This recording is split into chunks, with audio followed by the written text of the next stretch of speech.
I need an excuse to have these puppies. We have a story now about new research that says we may not be as in tune with our little guys, our pets, as we might think we are. So many of us feel like we can sense how our dogs are feeling based on their bark, their growl, or their behavior, but we might be getting it wrong. It's a story we first saw in the New York Times, and it is fascinating. Take a look.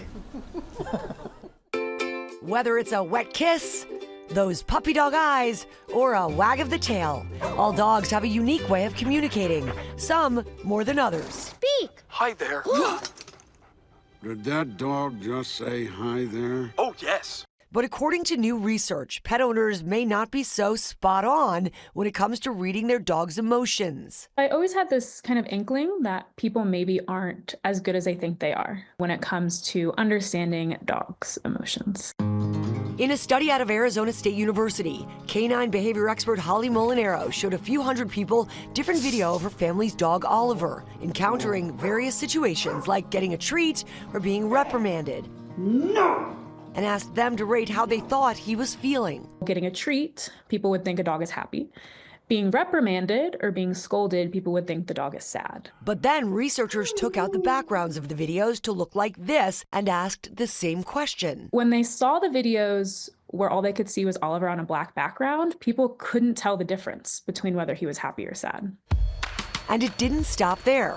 When researchers showed people this video of Oliver barking at the vacuum cleaner, they said he was reacting negatively to a threat. But when they showed him the video of him barking at his leash, they said he was happy to go for a walk. Researchers, though, used the same video of the dog in both examples. The thing that was different, the human's perception. It basically just showed us how important the context is. And even if it's wrong, people aren't looking at the dog, they're fully looking at the context. So what does this mean for pet owners? Holly says it's a wake-up call. I hope that we can be a bit humbler in how we perceive, because ultimately we want to give dogs the best life possible. And if we're misreading some cues, we might not be able to do that. So what are you guys thinking? That you want to eat my shirt, apparently.